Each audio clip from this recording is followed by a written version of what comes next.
UX-Rennes, c'est un collectif qui existe depuis maintenant 1 an, avec lequel on essaye de faire un petit peu bouger la notion de UX design et de UX tout court sur Rennes.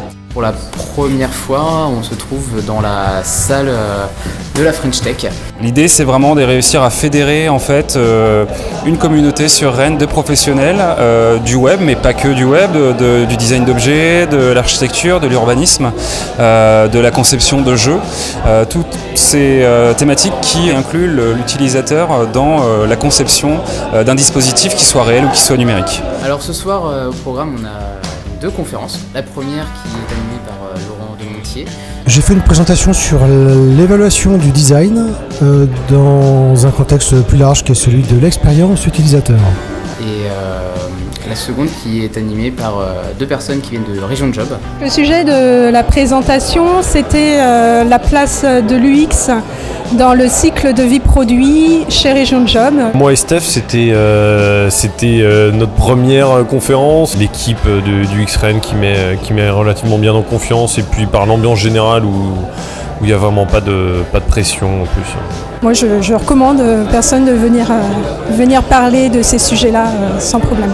Moi, j'encourage vraiment les gens à le faire parce que c'est à la fois formateur de travailler sur un sujet, ça permet un peu de fixer sa pensée sur le sujet, et puis en même temps faire des présentations de son travail devant les autres. C'est important de partager son savoir, c'est important de partager, c'est important de faire avancer la discipline, voilà, et ça sert à ça. Et tout le monde est adorable. Donc.